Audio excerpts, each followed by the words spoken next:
Welcome back. I am here with a very special guest, Lori Williams. Lori, I'm very happy to have you on the show today. Oh, Sean, thank you so much. It's a pleasure to be here. I'm honored that you'd have me on your show. I'm excited to talk about all the things we're going to talk about. Yeah, there's definitely a lot to cover. So, Lori, I want to first establish how you got into remote viewing, where you trained, and just a little bit about your biography, kind of what you were doing at the time, how you figured this all out. Yeah, Sean, my whole life I had experienced paranormal activity, and I didn't even realize that it was in any way paranormal or different. I thought everyone lived the way I lived and experienced reality the way I did. My father was a university professor, and my mom was a homemaker. And I'm the youngest of three girls. And while I was growing up, there was just a lot of phenomena that would occur in the house. We had poltergeist activity all the time and things like that. And I just Now, is that common actually? Like a lot of people ascribe poltergeist activity to what may naturally be human abilities. yes, they've done a lot of studies and they've found that the height of poltergeist activity, when there is a lot of poltergeist activity in a home, it's often when there are adolescents present, and more frequently female adolescents as opposed to male adolescents. But I grew up, from my earliest memories, I remember having vivid dreams in which three beings would come to me, and they weren't your typical angelic looking beings. They were in dark robes. They almost looked like Neo in the Matrix. They had long dark hair. They seemed male, and they had long dark coats. And the thing is I mean, these dreams I was having when I was like 2 and 3 years old, and I still remember them vividly. But these beings would come in, they would take me out of my body, and we would go flying wherever it was, and we would be communicating telepathically. And of course, I had no way to communicate that with, very limited vocabulary at 2 and 3 years old. But I would tell my mother that I called them angels. And I said, these three angels came and they got me out of my body. And at night, they take me to a classroom, and Mommy, we don't have to talk with our mouths because we can talk with our minds. Like my poor mom, she just didn't know what to do with that. So those were my earliest memories. And so that right there is unusual. I don't hear of many children having that. I did find out later that when I was around 2, I had a near-death experience that I don't have any recollection of, but my mother told me that I literally died and had to be brought back, and all that. So, and in the studies that have been done on that, they find that kids who have died and been brought back tend to have a higher level of psychic ability. So I was kind of odd man out in my family. However, my mother is Sicilian, and she's always been extremely intuitive. And her mother had a lot of stories of precognition and psychic dreams and things like that.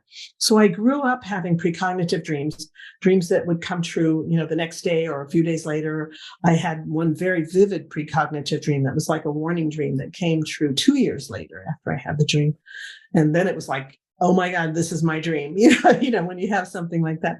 And I've also had visions that have saved my life, that warned me about an impending car situation on the highway that I was able to avoid when it would happen because I'd had a vision of it beforehand, things like that. Being with my husband in a 40-foot motorhome, driving the mountain roads of Colorado, and warning him to slow down, I said, listen, as we come around this next curve, there's going to be a huge animal that's going to run in front of us. You have to slow down. And so he braked.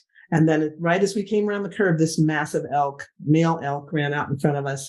Had he not slowed down, we would have definitely hit it. So I'm grateful in that I have a husband who truly believes in my abilities and really listens, So throughout my life, I had these experiences. And when I was just turned 14, like 14 and 2 weeks old, I met the Jesus people in a park in Knoxville, Tennessee. And I got really excited all about Jesus and all about the Holy Spirit and religion. And I became really involved in that. And so for the next 20 years of my life, from 14 to 34, I ended up being very involved in this. And I ended up traveling all over the world. I learned to speak Spanish fluently. I lived in Latin America for the better part of 20 years. And when I came back to the States and decided to leave the whole missionary life behind, I decided I really wanted to dig deeper into these paranormal events that had happened my whole life. What were they? Were they evil? Were they good? Were they from God? Were they from the devil? I had all these questions in my mind at the time. Yeah, just to interject on that, like if you became intensely religious, became a missionary, how did you reconcile the Christian religion with things that, depending on which version or flavor of Christianity, a Baptist might say it's satanic, right? Exactly. The group that I was in, it was actually kind of a cult. It's better known as a cult nowadays, but the group that I was in, there was a lot of prophecy.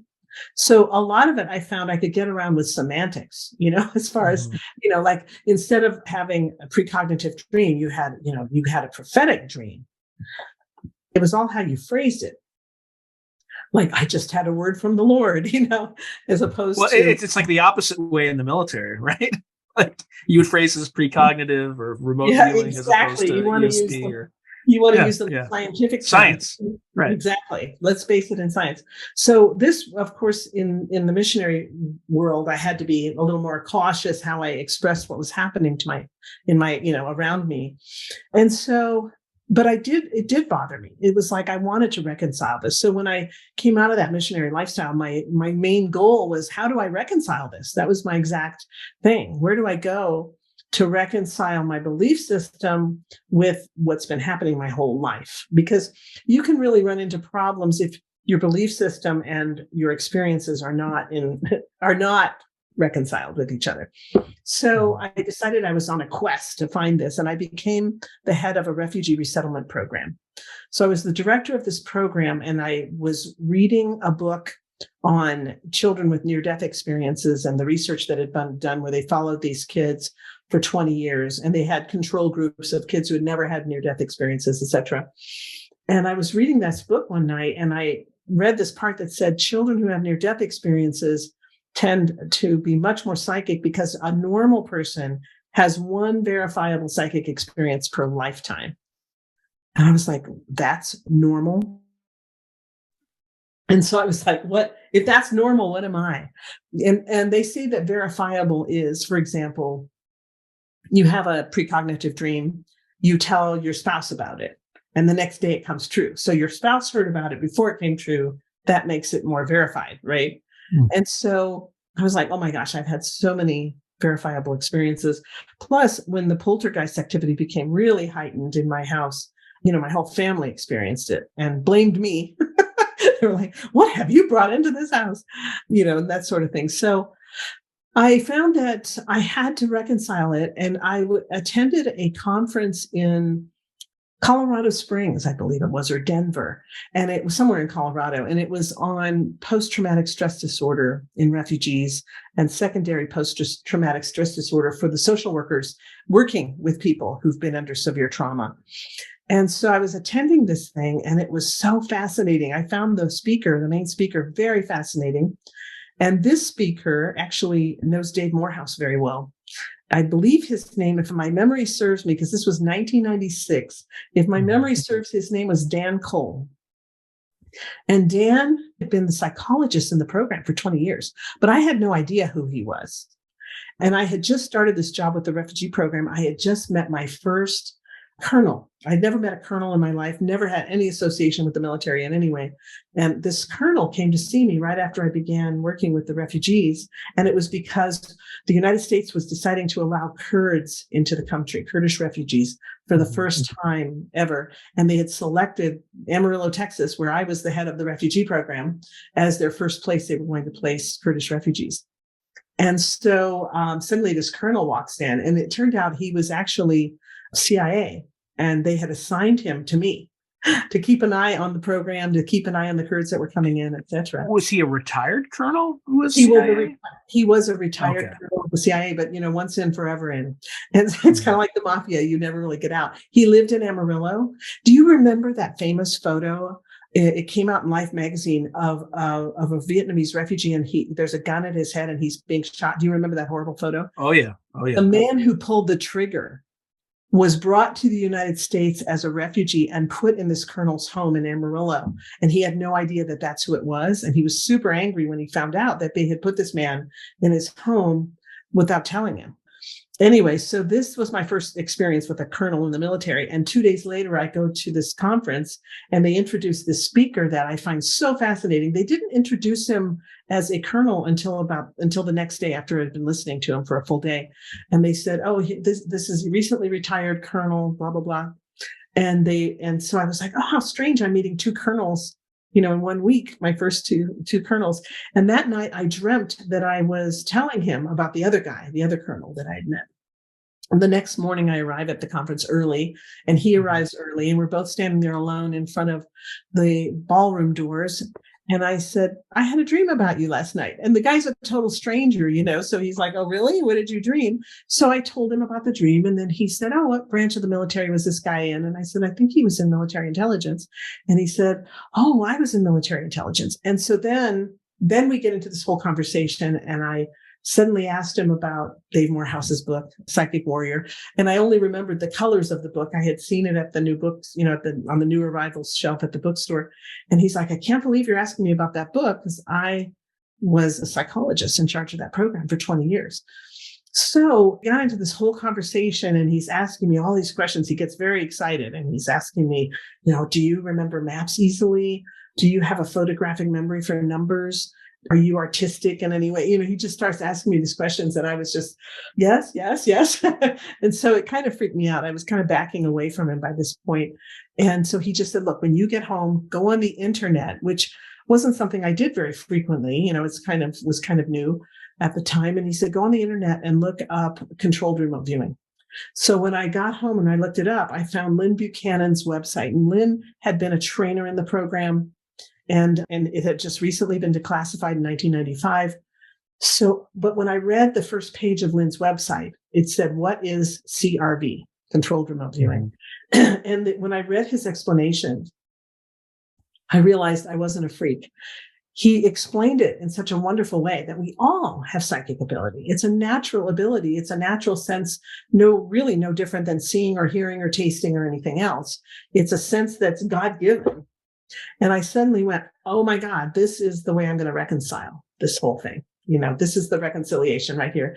And my whole body lit up like with a knowing, like this is what I'm supposed to do. This is my calling. So I timidly wrote Lynn an email and I asked him, do you think I could do this? And I explained what I was doing and who I was. And he wrote back this very kind, wonderful response that I wish I had saved at the time. I don't think I did, but I wish I had. He wrote back this very wonderful response. I said, well, I have to go to Maryland next week. I'm going to another conference. It's going to be held in Maryland. And he said, well, I live in Maryland. How maybe you could come out on the Sunday. And back then, if you bought your ticket and stayed over the weekend, you saved a ton of money. And so I was stuck there over the weekend with no conference. The conference ended Friday and I didn't get to leave till Monday. And so I contacted Lynn, I called him and he said, come on out and meet my wife and I. And he sounded so sweet and grandfatherly, and we laugh about it now. We're still really good friends. Lynn's 83 now, but we laugh because when I did come out and I visited him in his home and his wife was there, when I left, she said, Lynn, you have got to stop inviting these crazy people to our house. And I said, what? And when I asked her about it, I said, why did you guys think I was crazy? She said, we thought you were like 25 at most. And you were talking about having 7 children and a grandbaby. So we thought maybe you had an imaginary family. Now, that poor girl and her imaginary family. And so I was actually 39 when I met Lynn. But I just looked younger for my age. I'm 65 now. And Lynn was 54. And I thought he was like 1 foot in the grave and another on a banana peel. I thought he was ancient. And so it's so funny because we just laugh about it. He was ancient and I was a baby. But in reality, we were much closer in age than we realized, Anyway, but I just was like the bad penny that wouldn't go away. I signed up for his classes and I started attending everything he did. And I said, I feel like I'm called to teach this. And he said, well, you shouldn't teach it till 2 years after you've graduated from advanced class. In fact, I signed an agreement that I wouldn't teach it until 2 years after I got out of advanced. And Lynn asked his students to do that, not because he was worried about competition, but because he was concerned about morphic resonance. Are you familiar with the idea of the 100th monkey theory and all that? So yeah, like people like spontaneously around the world kind of figuring this out independently of Well, yeah, the more people that learn a thing in a certain way, the easier it becomes for others to learn it in that certain way. Mhm. It's almost like we're all connected in this big net of consciousness. And so, as we share these things, and they've done a lot of research on this, and the indications from research is that is true. Well, So I think even the researcher who did it would. It's not only just that, but what he would discover is like these monkeys would develop a certain skill for like cracking oysters or something. But then, and that I think it was in Japan, and then they would see another group of monkeys independently figure this out roughly at the same time. So, yeah, I don't know if the 100th monkey theory was ever done with actual monkeys. I had never heard that, but I mean, it's a theory. But the actual one of the experiments that was done was where they took a group of Americans. They had like 1,000 Americans, and they divided them into two groups of 500, 500. And these were all people who had no knowledge of Mandarin Chinese. They divided them into two groups, and then they gave one group a well-known Chinese lullaby to memorize. So all they had to do was listen to it, over and over, and memorize the sounds because they didn't know what they were saying. right. So they're like, oh yeah, yeah, whatever. And then they gave the other group the same Chinese lullaby, but they took it and they mixed up the rhyme and meter of it and asked them to memorize it. But they thought, it shouldn't be a problem because nobody knows what they're saying and it's all going to just be sounds, right? So they should probably memorize them at the same rate. But no, group A memorized it much faster, like 20 times faster than group B, because, it's just a strange part of the phenomena, So in all of this, as we want this to spread over the world with our goal of raising the consciousness of the planet, a friend of mine, a scientist friend of mine said, if you can get 1% of the population to believe a certain thing, then you can reach critical mass and it'll cause more and more and more people. And that's also part of the 100th monkey theory. So we just want to reach, if we could reach 1% of the population, 80 million people, and have them realize that we are so much more than our finite minds, which is what controlled remote viewing is all about. It's just phenomenal that then we could raise the consciousness of the whole planet, which desperately needs to be raised right now, I think. Absolutely. So controlled remote viewing is a written process that was developed during the Cold War when the United States discovered the Russians were getting our military secrets, and a Russian man defected showing he had documents proving that Russia had a psychic spying military unit and a program in their military. So they went to talk to physicists Hal Puthoff and Russell Targ, who had been pioneers of the laser, and they said, we got to do something. Those guys did a ton of research. They were the research arm, and they did a lot of things. They put psychics, like a detective named Pat Price, who had demonstrated a lot of psychic ability.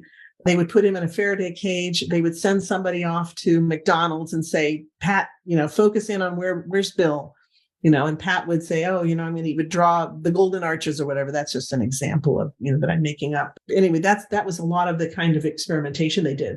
But over the years that they did that, they came up with more concrete proof that telepathy, clairvoyance, and all these things exist than the FDA has, proving that aspirin is effective as a pain reliever.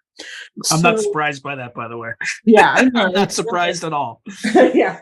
And so they found this guy named Ingo Swann, and Ingo had a wonderful history of psychic ability, and he had already done a lot of experimentation. My understanding is that he even did some experiments with Princeton University Paralaboratories and things like that. And so they said, okay, in addition to Pat Price, we're going to have this guy, Ingo, and we're going to work with him.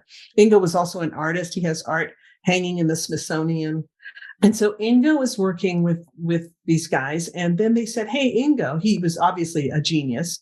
And they said, could you create something for the military? Because the military has a need for uniformity. We need something that we can teach to anybody. And so, it can't just be close your eyes and tell me what you see. We need some kind of a process that can be uniformly taught to any soldier.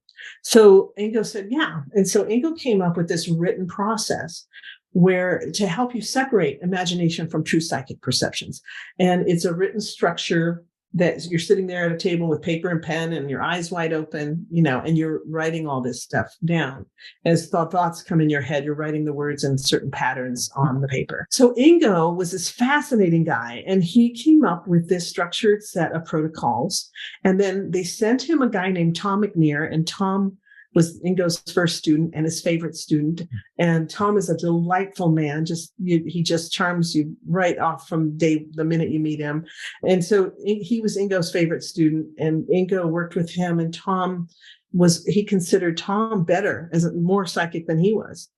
And then, he continued. I think he ended up teaching 6 or 9 students while he was in the military under that umbrella and getting paid by the military.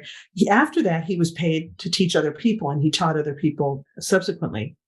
And I think one thing that it's important to note, according to Ingo's niece and his relatives in his family, Ingo always made it very plain. And also, according to the woman who was given access to all of Ingo's material at the University of Atlanta, who inherited, the family donated all of Ingo's material to the University of Atlanta or the University of Georgia, or whatever it is. And one of my students was working on her PhD, and they gave her carte blanche to go through all of his stuff and organize it. And so all of these people universally say Ingo never expected CRV to stay the way he developed it. That was the beta version, and he expected it to progress and to evolve and to get better and to be even more amazing. And it has gotten that way. Now, there are some people who really, rail against that and say, no, any variance is not the Ingo method, and it's, kind of heresy. But actually, truthfully, even all those people have made changes. They might not be aware of the changes they've made, but we can definitely see changes in the original method. And to me, that's like, are we still flying the planes that were flown at Kitty Hawk? No, of course not. We've made vast improvements to aircraft. We don't take those planes into war. We take stealth bombers. So it's kind of the same thing. Any kind of great techniques must evolve as the users use them and develop more skills and more realizations and more discoveries. So when I worked with Lynn and I said, I want to teach this. And Lynn said, okay, well, in order to teach this, you're going to have to attend every class I teach for the next 2 years. So I started attending all these classes. I was leaving my home. By this time, Lynn had moved to New Mexico and I was in Amarillo. So I would leave home every Friday and drive 6 hours to Lynn's house, stay 3 days while he taught whatever class he was teaching, come back, and then do it again 2 weeks later. So every other weekend I was doing that. And I did that for a couple of years, just attending everything he taught. And then in between working with him. And then he started turning over most of the basic classes in the United States to me. And so I started I would just open my front door and teach whoever Lynn sent me. And a full class at that time was considered 4 people.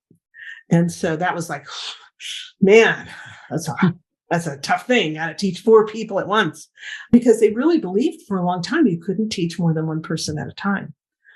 So the classes started filling, and of course, and then I think it was 2009 or so, Lynn's wife was experiencing some health issues, and she kind of ran the business part of his company. So she said, Lori, I'm sorry, but you've got to go on your own, because I just can't manage this anymore. My health, is not good enough. So I said, well, is Lynn ready for me to fly the coop at this point? And she said, probably not, but we're going to take a year to get him ready. And so she worked with me. She set up my website and she put a database on my website. She helped me do all that. And then we let Lynn know, and then all of a sudden I was on my own. And I was just like, okay, what do I do? How do I get students? I had no idea. I had no experience in marketing or anything like that. And so I was standing in a bookstore owned by a friend of my husband's, and it was kind of a psychic bookstore.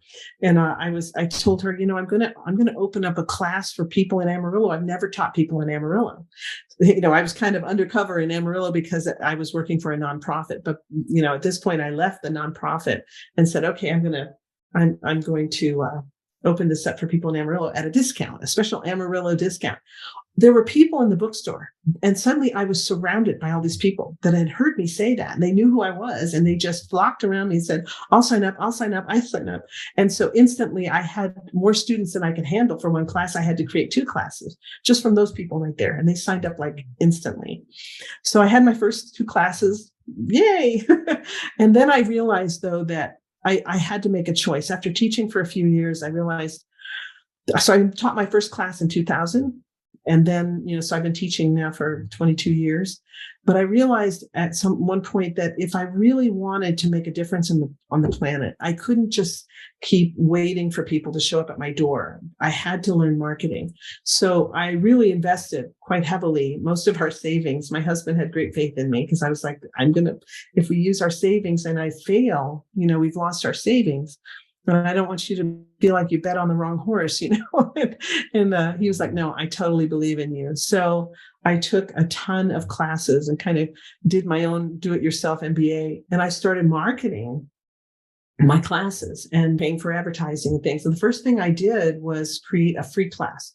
And I thought to myself, if I can create a free class that's relatively brief, that someone could take and experience what it's like to remote view, to do controlled remote viewing and actually experience it. That's so much more convincing than me doing a session on camera for you, for example. That's like, so magicians do amazing things in front of our eyes all the time. And, we know that they're magicians, right? So, but when you do something yourself, you go, okay, well, I know I'm not cheating. I know I didn't cheat. This is a real thing. I can't believe I just did that. So I thought, well, if I'm going to create a free class and I'm going to give it away, and we'll see how many people sign up for it. So I advertised that I was going to be giving away a free class, and I thought maybe 200 people might sign up. I would be really happy if 200 people signed up for it. We had 4,300 people sign up for it. And I was like freaked out. I was scared because I was just like, oh my God, I didn't expect that many people to sign up. And they say that if you offer something free, that's going to appear on a certain date, that if you get 20% of the people who signed up to actually attend it, you're doing really good. 80% of those 4,300 people attended it. And so then I knew, oh my gosh, this is going to snowball. And it really has. It has really snowballed. And now I have 3 full-time employees and 5 part-time employees. We have 5 coaches who do one-on-one coaching in our 3-year certification program. We now have a 3-year professional certification program for people who want to really, who know this is what I want to do with, for a living. This is what I want to do for my life. That's something that no one's ever offered before. It's a path to professionalism with controlled remote viewing, to be able to work corporations and things. Here's a controversial topic, and I could probably figure out the answer, but I'm curious what you would have to say. I think the next step in this journey, and I think it's probably a fairly large barrier, but why hasn't there been like somebody who's a little bit younger and comes to you, and is that like says, I want to do a PhD on this topic, and I want to do it at Harvard or Stanford. Yeah. I personally believe that's the next step, but breaking into that segment, there's so many pressures. Again, this is all my theories, so take them with a grain of salt. But number one, there's an incentive for intelligence agencies and the community to keep this suppressed, right? Because why would you want suburban housewives sitting in on a meeting in Langley, Virginia, right? And again, I'm not saying they would. It's just that's the intelligence community's job is to learn secrets and keep secrets. And then the other thing is you have, academia it's all based on prestige and reputation. And given decades of disinformation and misinformation by said intelligence community, people reflexively sneer at this stuff without having an open mind. Like sometimes somebody will tell you something crazy and you investigate it and it turns out to be crazy. But sometimes there's a lot of gold where people aren't looking. I think the reason that happens though is because of fear. People, we fear that which we don't understand. And I have a dear friend that we were friends all through high school, and he became an eminent psychiatrist. Really, I mean, he was the head of psychiatry for a major state in the country and became really eminent. And I had a funny experience that your listeners might enjoy hearing about. So my husband and I had always talked about taking a trip up the East Coast in fall to see the colors. We lived in Texas, and Amarillo's pretty flat and dry. And so we're like, why don't we take our motorhome and go up the East Coast? And we always talked about it, like, wouldn't that be nice? And we'll go visit my friend Greg, who lived at that time in Massachusetts. We could go visit Greg. And so we always talked about it. But then one year, it was January, I was walking out the door and I said, oh, this is the year that we're going to go up the East Coast. And it wasn't like I was suggesting it. It was like, it was a sudden knowing. Oh, this is the year that this is going to happen. I said, we're going to go up the East Coast in October. And my husband said, well, sweetie, we don't have the money for that. How are we going to pay for that? And I said, oh, we're going to get a class on the East Coast. It's going to pay for everything. And he just kind of looked at me and said, oh, okay. So 5 minutes later, I reached the office that I had, and I opened the door and the phone's ringing, and I pick it up, and this lady says, hi, my name is so-and-so, and I have a center in blah, blah, blah, Massachusetts. And I was wondering if you'd be willing to come up in October and teach a series of classes here. And I said, oh, I would love to do that. So we agreed that we would meet later and finalize all the details. I hang up the phone, call my husband. I've literally been away from the house now for 10 minutes. And I said, okay, we've got the class in Massachusetts. The location of it is 20 minutes from Greg's house. It's for October. And he just said, you're scary. That was his response. You're scary. But these kinds of things would happen pretty frequently. And so, in fact, with our first motorhome, I wanted a motorhome really bad. And one day I said, I just feel like we're supposed to go to the dealership. So we go to the dealership and the perfect motorhome is there. And it's a pretty decent price, but it was like, I don't know, a little less than $30,000, I think. And I said, that's our motorhome. We're supposed to have that. And my husband's like, but sweetie, we don't have any money. And I said, I know, but I just know this is our motorhome. We're supposed to have it. And so he goes off to work, and I call him and I'm like, could we trade in the car? He's like, no, sweetie, we can't use a motorhome for our car. I'm like, okay. And I just kept struggling with it because I thought, I know this is our motorhome. We're supposed to have this home. And so then I'm sitting there, my mother calls and she says, do you remember when Daddy died and I gave you this envelope to put in your safety deposit box? I said, yeah. And she said, well, those were bonds that I wanted you just to hold for me. And she said, but now I was thinking about it. I think you should just spend that money. I think you should cash in those bonds and you should spend it. And I said, well, how much is it? She said, I don't even remember. So I go down and I have like $30,000. So I go to the dealership and I was like, if I pay you in cash, will you sell me this motorhome? And what kind of a discount will you give me? And the guy goes, well, I'll let you have it for $24,000. So I just counted out the cash for him. And my husband gets home and the motorhome's in the driveway paid for, and he's just like, how did that happen? Sometimes the universe provides, right? The universe does really provide. And I've learned that manifestation is truly, it's kind of an art of faith. It's an art, but it's also faith. Just having this faith that when you just know something, you just believe it and you stand on it, Well, what most people don't realize is so is money.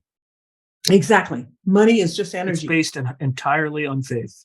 It is. It's faith and it's just energy. And I really had to shift my whole way of looking at money because I had a very missionary mindset. But we had to live by faith many times. We didn't know where our next meal was coming from sometimes, or how the rent was going to get paid because we didn't have a salary. Everything was based on donations and that sort of thing. And so I did really acquire a pretty good manifestation mindset as a missionary. A lot of the things I learned as a missionary have served me well, in this current life now. But I found that you really can manifest things by truly just knowing that you have the ability to kind of control the universe to some degree. It's a pretty amazing thing. You were saying that the next step is like for people to get a PhD in this in Harvard, but I actually think the next step is having it taught to children.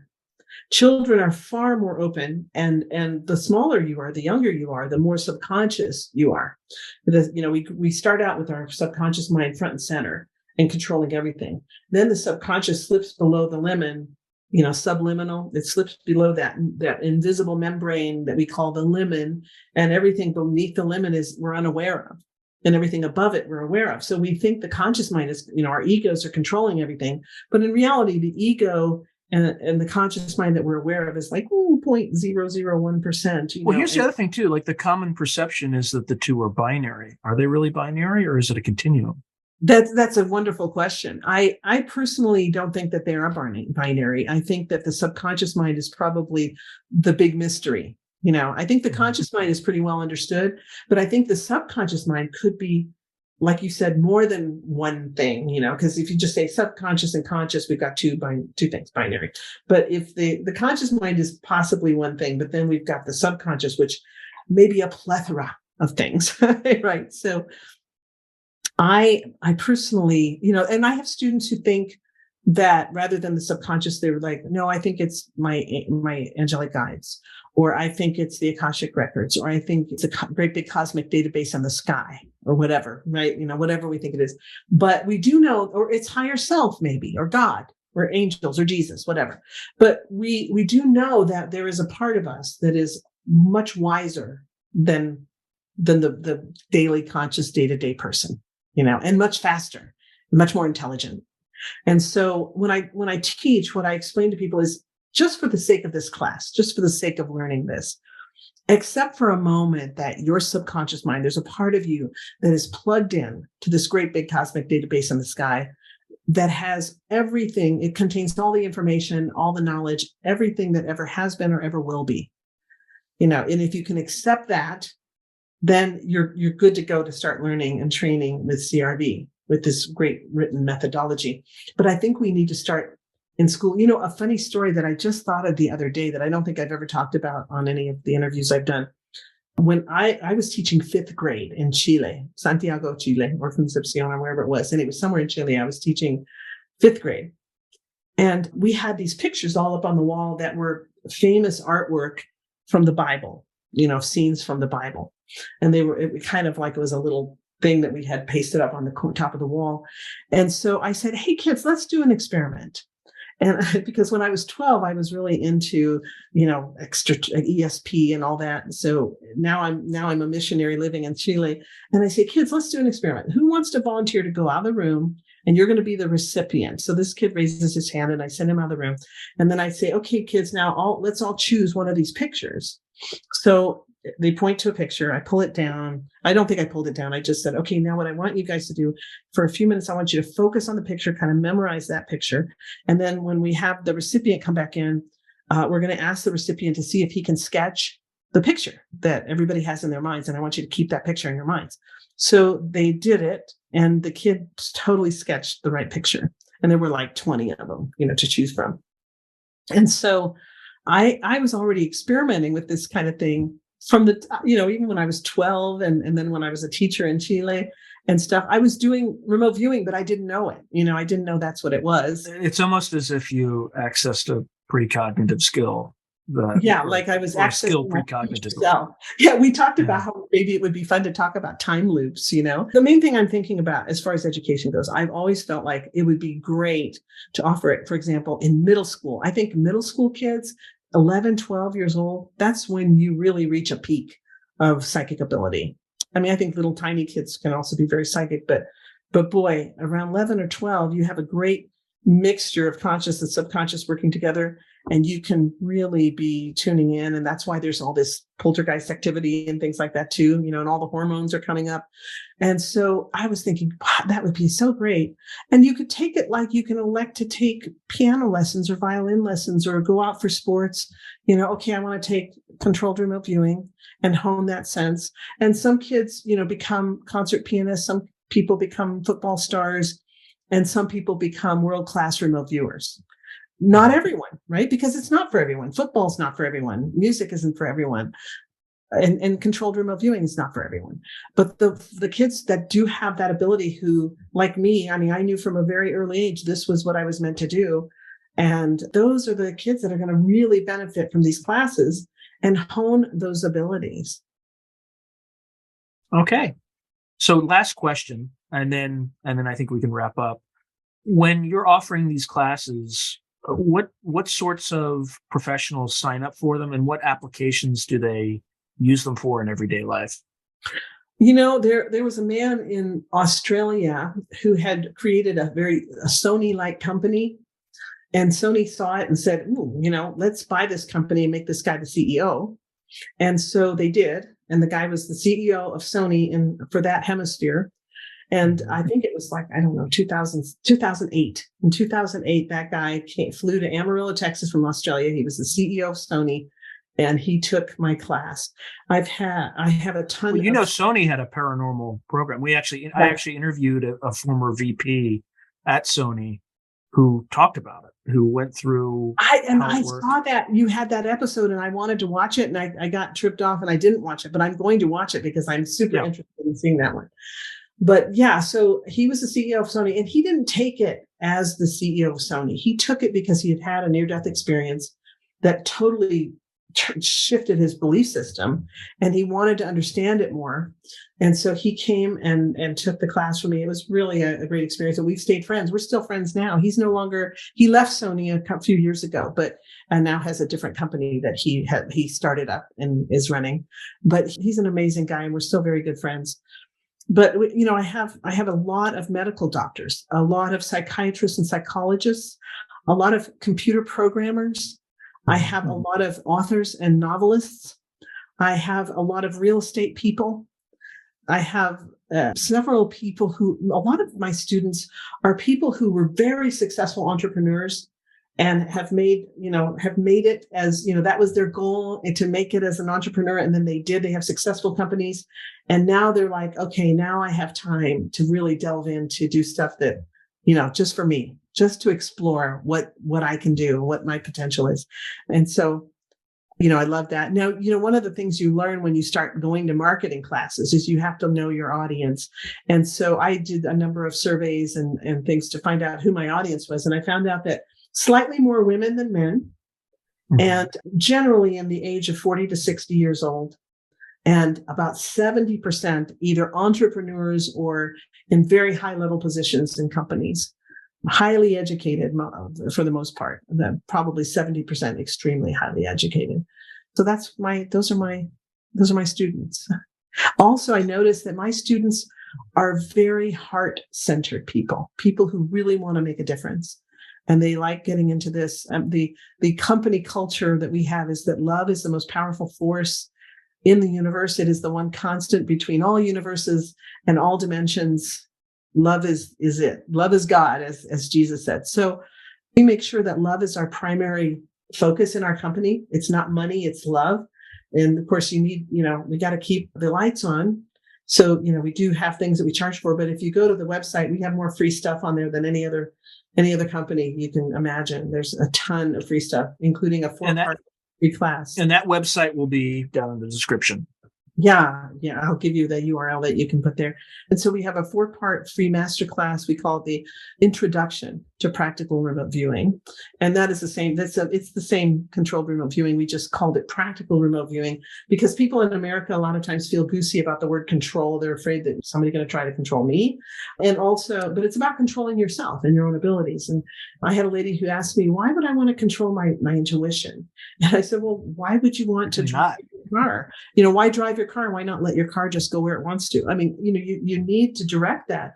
If you could direct and get information when you needed it, instead of just being a spontaneous thing that happens when it feels like happening, if you could get information that you needed when you needed it on demand, how would that change your career?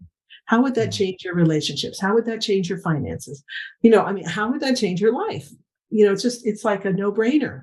Of course, I want to hone that ability and be able to use it to help others. All right. Well, Lori, it was a pleasure meeting you and having you on this first episode. And I look forward to seeing you on future episodes very soon. Okay, that sounds great. Thanks so much for having me, Sean. Yeah, thank you for coming on the show. If you enjoyed this video, hit like and subscribe, and I'll see you next time.